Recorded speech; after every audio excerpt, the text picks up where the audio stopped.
Welcome to today's Christian music broadcast with Tyler Garth.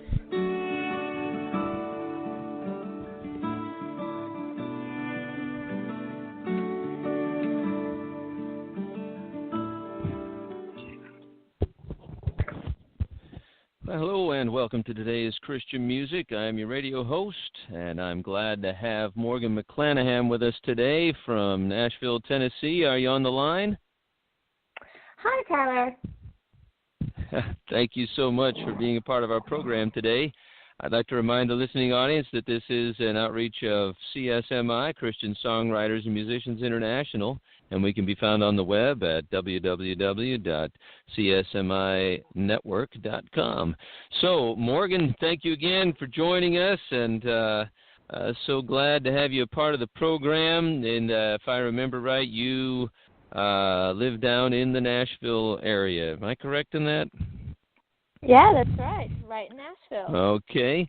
Now, I did notice there was an article posted somewhere that was written up on you some time ago, and it mentioned Virginia road girl breaks glass ceiling or something. How did you come to be in the Nashville area?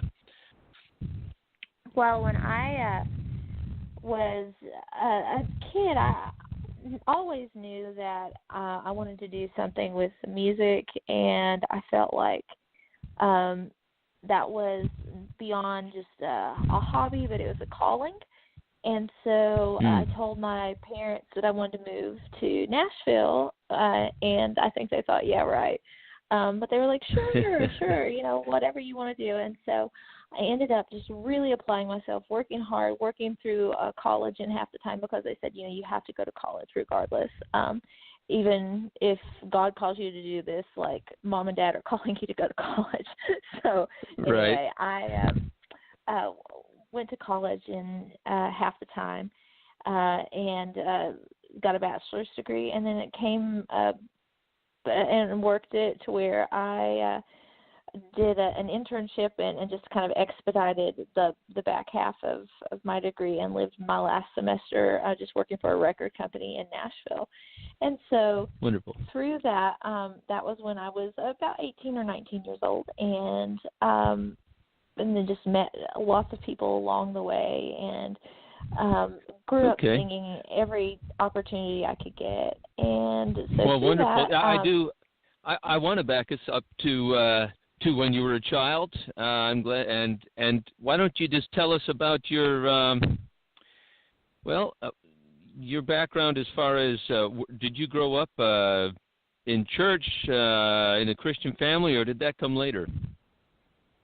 Oh no, I grew up very immersed in the faith, and I think that was one of the things that played really, really strongly in my life. It's played out. I'm so thankful for that. A lot of people, they kind of have a hit rock bottom story, and then it got me to where I am. It wasn't really like that with me, and I think sometimes Praise people the Lord. are ashamed if they've grown up in the church to say, I don't really have an I hit rock bottom story. They feel like they're not very interesting. But yes, well, you're talking to someone. You're talking to someone from that perspective. I was raised in the church, and I listened to all those rock bottom testimonies and thought how powerful they were. And I didn't have one of those, but you know what? I want to tell you, I believe that is the greatest testimony. That by God's grace, someone can be raised in the church, knowing Christ, and you do not have to have your stint out in the world and then come to Christ. There is the saving power of Jesus Christ, and there is the keeping power of Jesus Christ, and it gives no less credibility to the ability of that person to minister, because we certainly go through all the same phases and temptations in life. It's just walking it out in our walk with Christ. So anyway, I'm sorry. I know I just had to jump in and speak on that for a moment. So when did the music start coming in as a part of your experience? Well, from the time that I was little, my parents always would sing in church, and we were one of those people our whole family was somehow involved in church. It was either, we kind of joked that you had a dichotomy. You either had people who were ministers or people who were in jail. There wasn't much in between. And so in our family, and so we were constantly, always, like 4 times a week, every week in church. And so I remember that my mom and dad would sing, and they would set me up when I was a little kid on top of the upright piano in our little country church, and they would give me a microphone, and every service I would sing along. And so that's how I learned to not be afraid of getting up in front of people. And so you said they actually sat you on top of the piano? Sat me on top of the piano with my legs hanging over the back, and I would sing. Okay. Because, like I said, I grew up in a Pentecostal church, and so it wasn't like a very turn to hymn number 357, we'll sing verses 1, 3, and 4 sort of thing. It was more like just kind of alive. Roll with it. And well, no, I mean, I think that God moves in everything, and it's just one of those things where that was our brand. Okay. And that was our just a brand of how God moved in our lives and what I grew up in. And and so I through that just learned how to not be afraid to get in front of people and to use my voice. I think that was an instrumental thing for me. Wonderful. I can identify my and you have much thanks owed to Mom and Dad there. I know my mother we'd have a traveling salesperson come by, and she'd tell me to go get my stuff and sing to him standing at the kitchen table, or similar events. So when did you realize, I think this is a gift God's given me, and I really have a passion for using this as a large part of my life to share the gospel through the talents God's given me. You mentioned at the beginning of the program, telling your parents, I'm gonna go to Nashville someday. What is it? Is there anything particular that you can go back to a certain point, perhaps in your experience, where you felt like, God's calling me to use this for Him full time or in a big way in my life? Yeah, well, I was about 8 years old. I remember very specifically, and I remember having this very heavy weight just suddenly kind of come over me, and it wasn't anything I'd ever felt before, and I had never really audibly or inaudibly heard the voice of God before, but I knew that this was the voice of God impressing or speaking to my heart. And He said, I still remember this, He said, "Will you sing for me?" And I said, I didn't answer immediately, because the easy thing to do, especially as a young child like that, is to be like, "Yeah, God, of course I'll sing for you." But I knew even at that age, like, the depth that He was asking, and the gravity that came with this. And so I actually wrestled with that for 3 days, and I had this awful burden for 3 days about this, because I knew that, like, this is a lifelong commitment, like being called sort of thing. And you were 9 years old, you said? No, I was 8 years old. And so I like 8 years old. Something okay. like, yeah, I like it even something like Samuel, like when God was speaking to Samuel, like God, he was a child, but God, like, called him from a very young age to do that. And right. So I remember just feeling the gravity of that and feeling like, okay, I have to process this. I can't answer this immediately because I don't even know what this means or what this requires. Right. But it's not just a light question. And so I remember my family even saying, "Are you okay? What's wrong?" And I was like, "Yeah, I'm just a little sad or a little, I just don't want to go play or whatever." I can't remember what I said. But finally, at the end of the third day, I remember being like, "Yes, God, I will sing for you." And I remember this weight immediately coming off of my shoulders. And the closest thing I can liken it to being is like when you're in a church service and you don't know God, or they're doing an altar call and you know that there's something that you need to come to terms Yes. with, and you need to kind of do that, and you feel that weight, and then when you obey, there's the immediate like lifting That's right. of this burden. Mm. And so that it was the closest thing to that that's like the best analogy I can give. But that's how I knew, even from a very young age, that what I was doing was serious, and so I needed to take it serious. Okay, well, I tell you what, we're going to now jump to in a sense where God's had you now, and we're gonna play a song for the audience here. What You Have to Say by Morgann McClanahan here that we're having an interview with. Going to bless the audience with that, and we'll talk about what we might call the second chapter in your life, and that's after getting to Nashville, and we'll talk more about what God's done in your ministry and is doing in your ministry. So here it is. What You Have to Say by Morgann McClanahan. What you have to say, what you have to say. Speak the words, God, I want to hear what you have to say. Yeah. Talk to me, Father, I want to hear what you were singing. 6 billion voices on the planet, it's like they're speaking. They're telling me to do this and do that and live with me. And I think about all my life, affects the biggest scheme. But I've been around the block and nothing know what works. What wants me of getting hurt, though it's just cool what I learn. I'm over the under when we're doing it my own way. Now I want to hear what you have to say, what you have to say. Speak the words, God, I want to hear what you have to say, what you have to say, what you have to say. Speak to me, God, I want to hear what you have to say. Yeah. Talk to me, God, I don't want to have a single question. Ask you your will of the road to take all the wrong impression. Put such a time as we live in where everybody's stressing. It's raining chaos all around me, so don't leave me guessing. You said if I draw near to you, you come to me. So I'm down here on my knees, yeah, I'm begging, Father, please. I can't stand the silence, so I can't go another day. 'Cause I gotta know what you have to say, what you have to say. Speak the words, God, I want to hear what you have to say, what you have to say, what you have to say. Speak to me, God, I want to hear what you have to say. Yeah, yeah, yeah.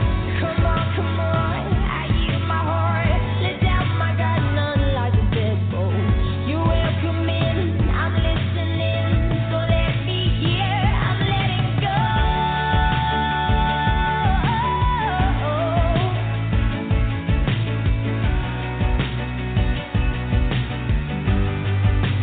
What you have to say, what you have to say. Speak the word, God, I want to hear what you have to say. Yeah, what you have to say, what you have to say. Speak to me, God, I want to hear what you have to say.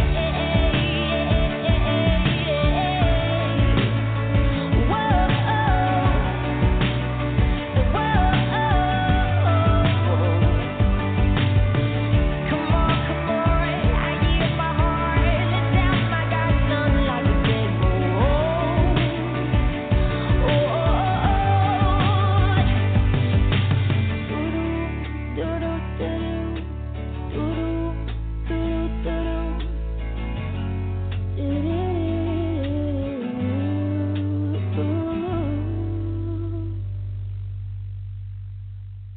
What You Have to Say by Morgann McClanahan. Morgann, thank you so much for that song. It goes right along with where you were sharing about God speaking to your heart, asking you if you would sing for Him. And I just want to tell our listening audience For those who didn't get in at the beginning of the program, Morgann McClanahan is a Christian singer-songwriter out of Nashville, Tennessee. We're so glad to have her on the program today. And if you didn't hear the earlier half of her testimony, you can find it on Blog Talk Radio under Today's Christian Music with Tyler Garth. And we generally have it posted to YouTube within a few days as well. And we have a couple of other stations that'll pick it up and broadcast that as well. And if you know of a station in your area that perhaps would benefit from airing our programs, please contact us, and you can find us on the web at www.csminetwork.com. So, I guess I need to throw in one more little advertisement on our behalf, Morgann, and that is about our national conference that CSMI has every fall, to this point anyway. It's been about the third weekend in October for the last 4 years. We'll be down in Gatlinburg, Tennessee. I'm going to put you on the spot and ask, are you going to be with us this year? Have you been down there with us before? I have been down there, but not since it's been in Gatlinburg, because that's actually my birthday weekend, and so it's like every year I always have plans. So I'm sorry. I'm like, oh no, I'm going to have to say that I've not gotten to go for the past few years. Tell your wonderful husband for my birthday I'd like you to take me to Gatlinburg. You get in on the wonderful mountain experience there. But anyway, it would be a pleasure if you're ever able to. But may the Lord bless you on your birthday weekend. So we were talking about the earlier part of life and how you grew up knowing the Lord and in the church, and your experience starting out singing and God calling you at a young age. And now let's talk about what God did with you after you ended up in Nashville. You shared at the beginning of the program you fulfilled some parental requirements that if you went there you needed to get some college in, which you did, and worked for a short time at a record company or label, recording label rather. See, that tells you how old I am, right? Okay. So where did it go from there, and when did you start getting your music out, and where did you begin? What kind of venues did you find to minister in music in that area?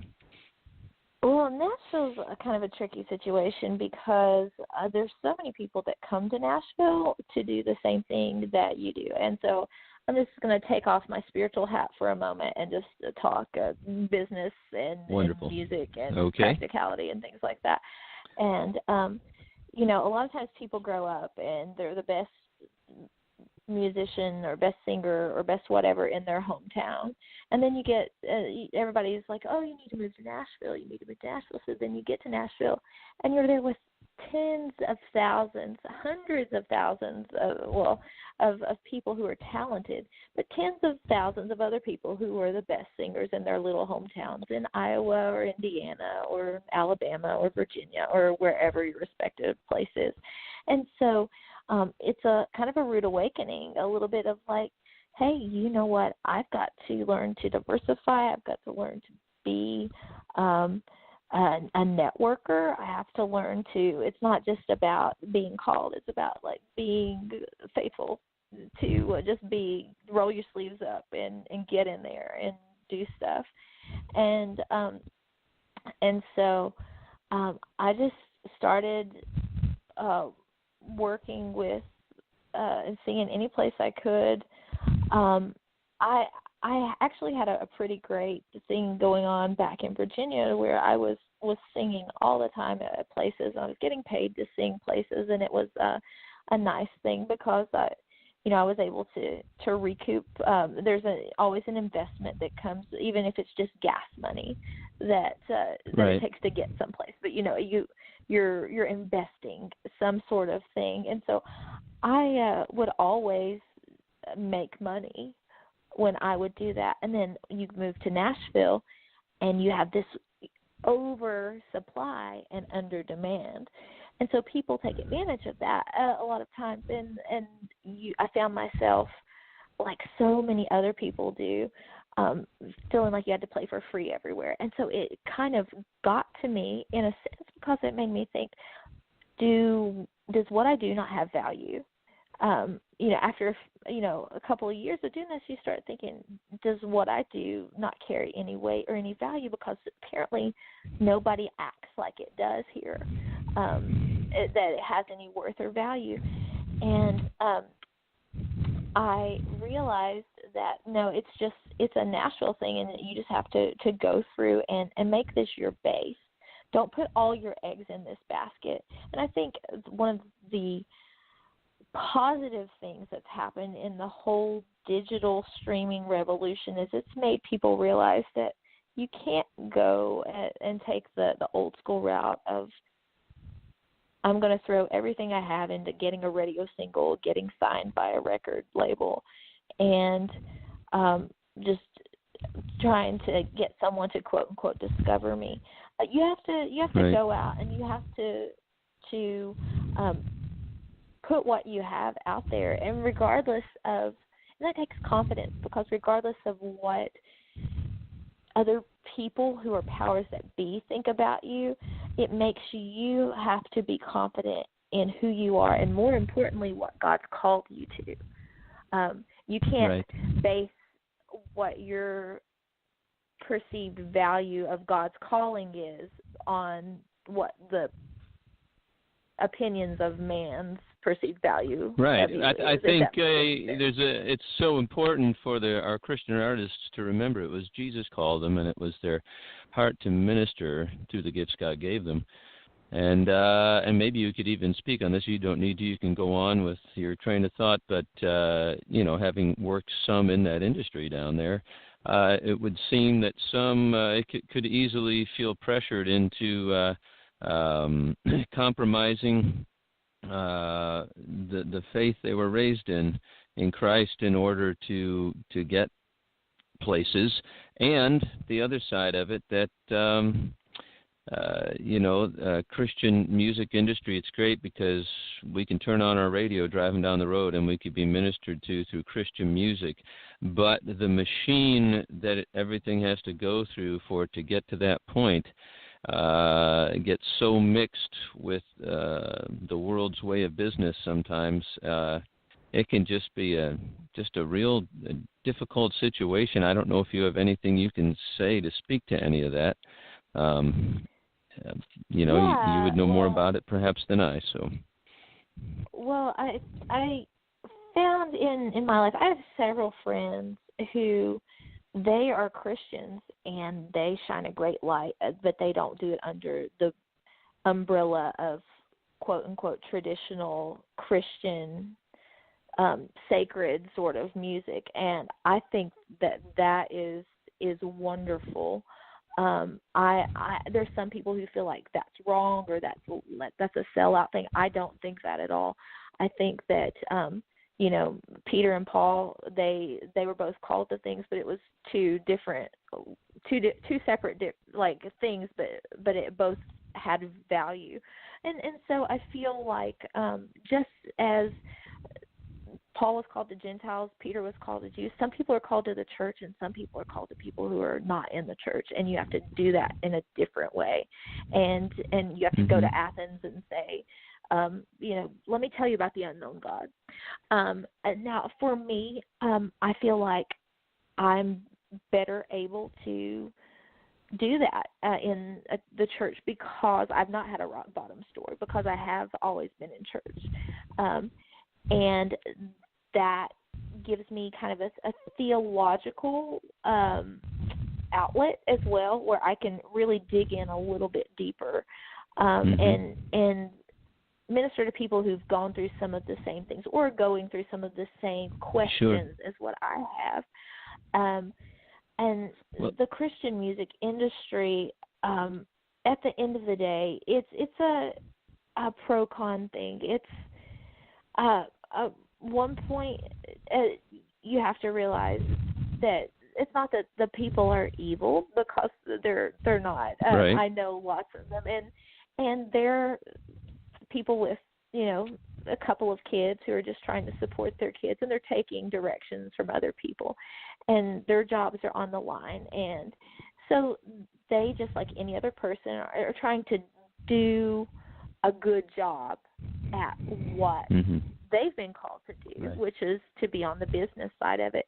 And so I say all that to say, you can't take anything personally, and it gets back to my train of thought of you can't base your opinion of God's calling on you, and whether or not that it's valid or true or worthy, upon the opinions of a business that that commoditizes Christian music. And so, and I appreciate all that sharing as well. And we have just about 4 minutes left, and I thought, we need to let people know where they can go to find out more about your ministry and what you do. Give them the websites or any other info, and if they just got to have that song, where they can download that, and then we got just a couple other things to bring up here. So where would they go to if they wanted to book you, if they wanted to find out more about your ministry? Well, if you want to get in touch with me, the best way that I do things, like a lot of independent artists, is through social media. So if you want to hit me up, it's my Facebook page is Morgann, Morgann, crucial, double N, not Morgan. It's Morgann, McClanahan, McClanahan. And if you look me up, my artist page is there. You can connect with me, and I would be glad to. There's my child. I would be glad to just connect with you and talk to you about anything that you're interested in. Also, you can stream my music on SoundCloud. I have a music video up on YouTube. A lot of things like that. I'm all over the place. So just look me up, and I would be honored and glad. And, of course, my stuff is available on iTunes as well.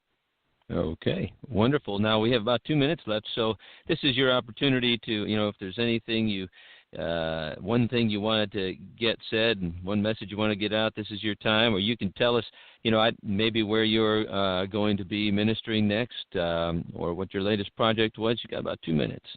We'd love to hear whatever else is on your heart. Well, right now I am actually in a season of, I think you may have heard my child just yelling. He's 18 months old, and so I work at a church. I do worship pastor duties at a church here in Nashville, and I love that. I also do things where I write for other artists, and I'm also writing some new music that I'm excited about. So I just stay in touch with me and keep up to date via social media, and I would love to share some of my life with you as it unfolds. All right. Now, you're married, and you said you have children. So when did you meet your husband along the way? Was he already in the recording industry, or someone you met at church? Yes and yes. We actually met at a church that was being used as a venue, and so it wasn't a church service, but it was technically a church, and neither one of us went there. But he came and he heard me, and Does he do your recording? Does he? Yes, sometimes. Yes, sometimes he does, but not exclusively. We want the best fit for everything, and so he's got a very specific style. He's fantastic at what he does and goes all around the world traveling. So he's we both are just in the music business doing our thing, and so it's a perfect match. All right. Well, it has been a pleasure having you on. Again, this has been an interview with Morgann McClanahan on Today's Christian Music, and we can be found at www.csminetwork.com and have our national conference the third weekend of October. Hope you can all join us. I'm going to let Morgann go take care of her 18-month-old here. We thank you so much for coming on the program, and hope to see or hear you again somewhere soon. Thank you so much. All right, thank you. Thank you for listening to today's broadcast, Today's Christian Music. We hope you enjoyed the broadcast. For more information, you can email us at cwnnashville@gmail.com or visit our website at csminetwork.com. You don't have to fear